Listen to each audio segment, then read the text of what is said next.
Welcome to another episode. Today I'm joined by someone who has 15 years in the industry and also who is a media personality. He has been a promoter of music, right? And also the lover of music. He has been on bigger stages like the Beam Fest, and also he's, as I said, he works at YFM, right? Yeah, so please, Thank you. I don't want to know the reason why you use the name PM the Finest. Okay, so PM is a nickname I adopted when I was in senior high school. So it was 2 PM actually. So when I got to Sectech, I saw the name on walls, and I was told it was the name of one great entertainer in school days. Okay, dancer, rapper, and all that. So just the fact that the person was into art, I loved the name and I adopted it. So it became my nickname on campus. Along the line, I dropped the 2 and maintained the PM because I wanted to have a meaning to it. The PM basically means peacemaker. Okay. Peacemaker. But what about the Finest? Because you feel like KKD to get some business. Okay. Yeah, so KKD, so the Finest is a name I borrowed from my dad. You see the way you carry your father's name as a surname.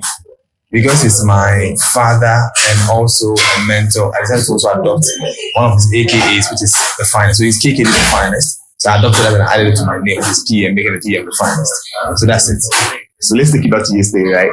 Your first ever stage performance. How did it go, and how did you welcome it? And I want to also know were you feeling anxious, timid, some way, just want to know that. Okay, so naturally I have been a talker. I'm very outspoken, and I wasn't tense. It was just a normal vibe. I did my thing, and from there I realized I had much of it. It was a church service actually in a classroom that I hosted in my hometown, just in a chateau. From there, friends started booking me for parties in our neighborhood and all that. And it's become a career, right? Fast forward 15 years. 15 years. It's not easy. That I think 15 years back then, I was traveling like 5, 6 years. But I want to know, have you ever been cheated in this industry in terms of pricing? Pricing? Yeah. Okay. Several times. Yeah, so the beginning of the career, you don't really know your left from your right. And from the genesis, money wasn't really the focus. I was just passionate about the things I was doing as a musician, as a presenter, as an MC. So let's give me the platform, let me shine. That was what I was actually working towards. I remember there was a time I was booked to host a show at University of Education when I was in TTU. And when I was done, I couldn't find the guys who booked me. They were students on campus. SRC So I was stranded and I had no money to even come back because I was just walking on the campus and I met one of my old friends way back in senior high school. It's like, oh, he's here, he's a student here. And I saw him, so these are some of the lapses. We learned lessons out of it. I mean, from that time, I've been working with contracts and all that. So before you even book PM for the past 8-7 years, I push my contract to you. You go through it. Are you okay with all the terms? You do a 70% deposit, and then a week to the event, or maximum of 3 days to the event to add the balance before you show up. So we'll come back to the contract side. But I want to know, what's one thing you wish you knew before you started this journey? Oh, wish I knew. I mean,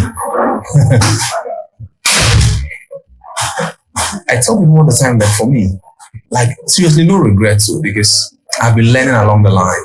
It's been a training process for me, a natural growth. So, and it's a ladder.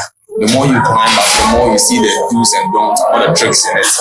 Yeah, you can't be at stage 1 and be expecting to do the things at level 10. It's not possible. Sure. Yeah, so I've been going through the mail and I've learned along the line. So no regrets. It's just been a beautiful journey.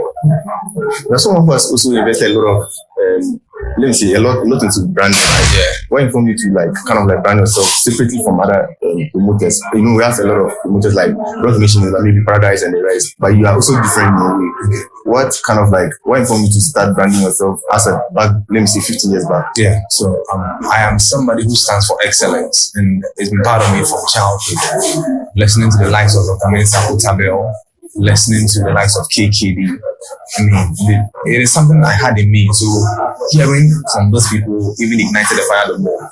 So that is my quest for excellence. That's really kept me on my toes, keeping my branding intact no matter where I found myself. Also, you have this slogan called Black Land. Yeah. Walk me through how you got that name, because it's like, I feel like you're trying to promote the culture. Yeah. It's okay. So when I got on radio, somewhere in 2014. That was my first time on radio. And for those who don't know, it was actually MC that gave birth to radio. Somebody saw me MC at TT Auditorium, and the person was like, I like the way you talk. Would you love to do radio? That was how my radio career started. So the first radio was station YFM. and you're still there. Yeah, so I left for like a year and 6 months, and YFM came for me again. Yo, we need you back. So Radio Max came for me. That was 4 years in my journey with YFM. They pushed me. And then after a year and 3 or 4 or 6 months, YFM came for me again. That's how I'm still with YFM. So, what are you talking about? I'm lost a bit because let's talk about the Black Lab. Okay, it was a Black Lab thing. So when I got on radio at the early stages, I wanted something that would make me stand out. I mean, when you call on my people call it, hello, hi, who is this? Then we start a conversation. And I wanted to stand out, like I said earlier. And I'm somebody who's a Pan-Africanist. I am Afrocentric in everything I do. So I picked the word Black Lab that I personally created in the word black. So it's black, and I added L with triple H to it, making it Black Lab. And it simply means I'm proud to be black. So instead of you calling on my show and saying hello PM, that was like our greetings on the show. Black Lab, and I respond Black Lab. We continue the conversation. So I mean, it got to the time I was even seeing taxi drivers customizing them behind their cars and all that on the streets of Takrady. I've seen countless people sending me screenshots. Or some of my listeners customizing it because they love the movement and what it stands for. And out of that, I have created a fan army, which is the Black Lab movement. Out of the same Black Lab jargon. So Black Lab is a jargon, which simply means proud to be black. And it is championing a good cause to campaign against skin bleaching. If you're proud to be black, you don't bleach your skin. And so many positive things out there. So let's take it back to the contract side. I don't know how you had the contract of maybe performing on the first, right? But I want to know basically how you do or go by your contracts, right? And maybe little things maybe people out there might be able to learn. Okay. So some of the international shows like Beam Festival, I mean, being on the same stage with the video, Spice of Jamaica, Stoneboy himself, another international actor. Stoneboy is somebody that I have admired for a very long time. I mean, let's say over a decade. And Black City, who used to be Stoneboy's manager, was my senior at TTU. So we've been vibing. I recall when Black City used to bring Stoneboy to TTU. I mean, it was that kind of vibe. So I'm a big fan from day one. I'm promoting Stoneboy song. Anytime someone releases an album, the management will send it to me on YFM. I'll start blasting it. So it has always been a dream to be on Stoneboy stage. So 2 years ago, I spoke to the team that aside radio, I also host concerts. I am an MC and a hype man as well. So if they can give me a chance to be on that platform, it will be a dream come true for me. So I pitched my work to them. I have a portfolio of what we call the EPK, electronic press kit, that carries every detail about your works. And the team presented it to the board, called me actually after. I mean, hosting 1,000+ events, being official MC for being Italy for all these years, hosting TGMA Experience, Sabako Festival, Gold Coast Carnival, I mean, uncountable festivals and events. You perfectly fit for the stage. It's not beyond you. So that was how I've seen on TV. That was TGMA. I've seen on TV. That time I was like, I was matching to that music thing. So okay.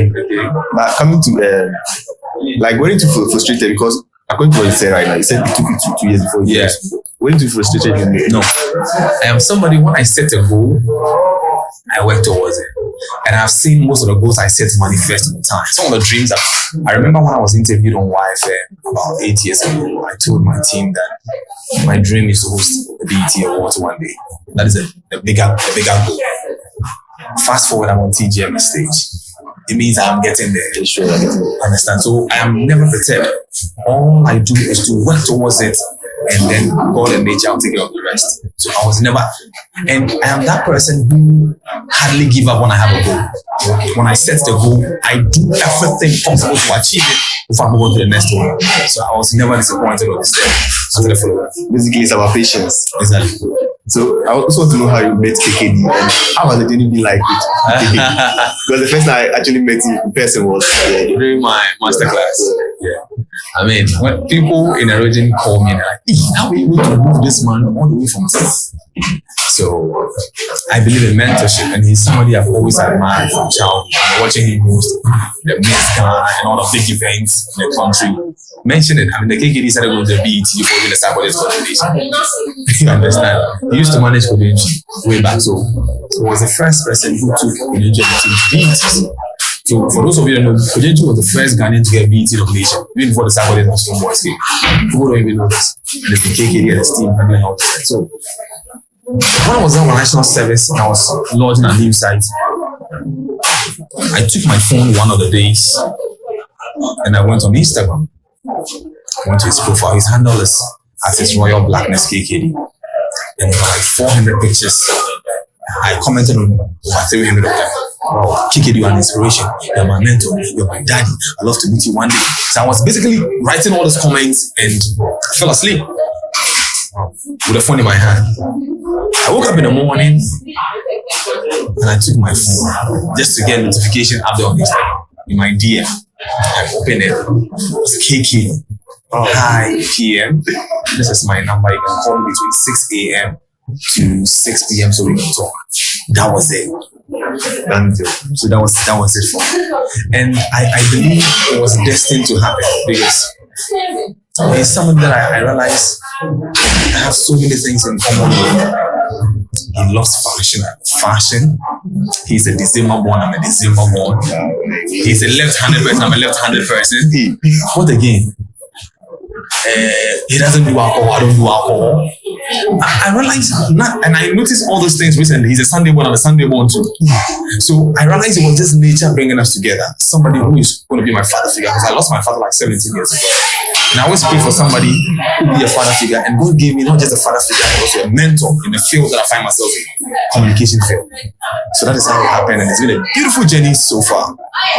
Coming to the entertainment level where you are, right? Yeah. I want to know much about the entertainment level, the name of the entertainment level. I don't know if it's actually PM the finance. So I have PM Foundation, that is my NGO, and also PM Entertainment Consult. So what we do is that I manage talents, I organize events, I promote projects, I'm into advertising, we have a product right here, we want to raise billboards, we want to advertise on video, and all, we want to activate a brand in the region. Basically, these are the things I do with PM Entertainment Consult. So you guys used to take contracts on that? Yeah. So I've worked with brands like Pharmaceutical, that is Cowbell. Yeah. So that one is even a recent one, but I'm working with most of the top brands in the thing.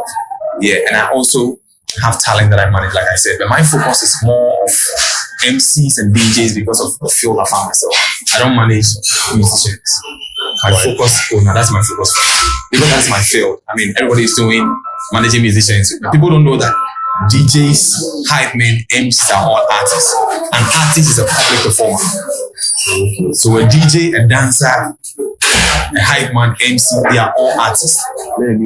Yeah. So you realize that when we go for festivals, when we go for big festivals like Afro Nation, Afrochella, big festival, you realize that all the performing people, they have talent on their tags. Whether you are an MC, you see talent. An artist, you see talent. So they are all artists. So that's my field. So my focus is to manage DJs. The first DJ I managed was like 10 years old. DJ Liam is currently in a state school, and so he's on a short break because of his education. The current guy I'm handling right now is DJ Flip, the guy who was playing during the masterclass. DJ Flip. And I also manage Makrani and also Kobe Spencer. And I have one female as well. Now I'll officially be putting them out there. I've been doing this low-key contract. I'll officially be outdooring them very soon. I've noticed something. I don't know if I'm the only one that noticed it, right? I've seen that you've been promoting a lot of artists on your show. Yeah.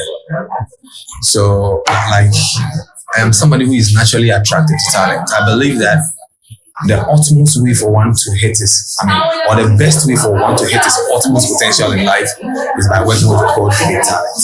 And everybody has a uniqueness. One of the nicknames I've gotten with you is a talent ambassador. I love talent naturally.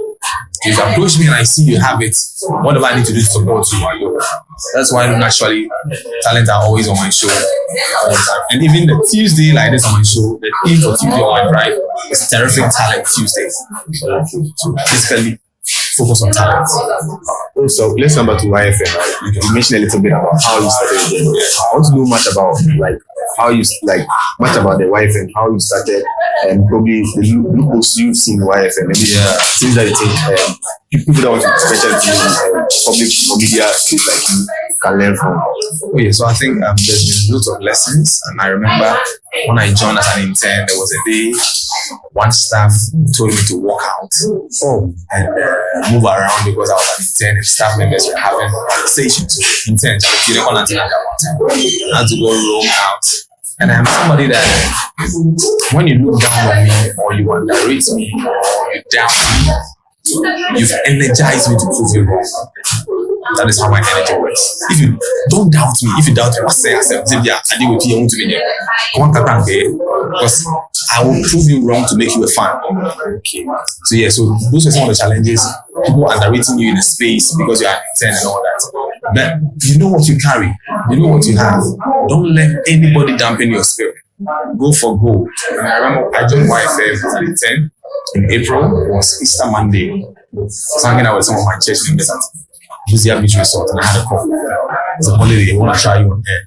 Shout to Mr. Julius, the man who gave me the first shot. The program's manager right there. Shout to Rose, the lady who recommended me to the program's manager that gave me a chance. So they called me. I rushed that Friday. It was an Easter Monday, like I said, on holiday. They wanted to try me, so it was from 7 p.m. to 10 p.m. I got on. Like, I've never done radio before. I've only been on radio to be granted an interview as an upcoming artist, but I've never done radio before. So you've been an artist. So like my whole life is art. I've been to Born Stars, the one that X won. It was for that competition. X Factor, Hitmaker. I've performed at Sounds Flash on TV Africa. I've performed at Music. So my real foundation is music. Yeah. So when I realized things were becoming tough, I ventured into MCing and the public speaking thing, and I realized I want to take it easy. But I still sing though, because I'm in church. I sing in church. I've been in my church choir for like 10 years now. I have sung at conferences like Greater Works organized by UEW twice. I've seen the picture. Yeah. So I'm still into music, but this time around it's just for Jesus. So my whole life is art, man. One last question before you go. Like, do you feel like maybe the industry is ungrateful to you, or has there been any case that maybe a musical art, that's an artist, has been ungrateful to you? Because there are instances where people are always like, oh, maybe as a promoter, people like, this person is ungrateful to you, this person is not promoting you. I mean, recently I realized that Kanye West posted something on I think either X or something like that. Okay. That I think 10 or 15 people that were ungrateful to you. Okay. Yeah, I think these things, they're all part of life. Definitely, you get ingrates. People we put on, people we've helped to become big brands, right? I don't want to mention names. And they are rather the ones leading the gang to even hate on us and all that. Bunch of ingrates all over. But you have to understand that it's part of the journey. You see about the YPA. That's an account program. So you can't have everybody like you. So these signs of ungratefulness will always come up. But don't let that affect you in any way. Just know that it will happen. You shake it off and you soldier on with your goal. I remember my Brown says something. My Brown says something that always create a space for disappointment in life. No matter how close the person is to you, even your partner that you lay in bed with, be expectant that this person can disappoint you any time. So when it happens, okay, normal. Then you shake it off. So these things are normal things, and I don't let that get to me. I just shake it off. A bunch of questions. No. I don't know whether there is something else I didn't answer. It was about ingrates. Yeah, have like the question is like, have you been treated like maybe how do I answer the question? Yeah, about ungrateful people. Yeah. And I said loads of them. Okay. Yeah. But what I do is I just shake them off and move because I have bigger goals to achieve. Yeah. And you should be sign yourself that as part of life. Yeah. Is any last I need to know or anything you'd like to tell my viewers? Hi. So my name is Quasi Owusu AKA PM, the finest. I'm a hype man, MC, a broadcaster, public speaker, a talent manager, PM Foundation, PM Entertainment Consultant. I have my own clothing line as well. But all that I want to tell you out there is that if you were fortunate to discover that gift that you have in you, go for it. Myself, those who don't know, I'm a civil engineer by profession. I find myself in the communication field because I realize this is what I'm passionate about. Like I said earlier, the best way to hit your ultimate potential in life is by working with your God-given talent. That is the real you. So discover that. Don't let any situation dampen your spirit. Go for gold and make it happen. Black. Thanks for having me. Oh, I forgot to ask for them. What? Listen, and maybe you're hungry, right? Or you have a date. Please reach out to Food Lovers. The details will be in the description box. And also, don't forget to book me or book browser photography for anything related to photography or weddings. Like, they're available. Yeah. And also, if I forget, for those of you who want to check me out on social media, my handle is at PM the Presenter, PMDE Presenter on all social media platforms. Let's connect and let's. Thank you very much.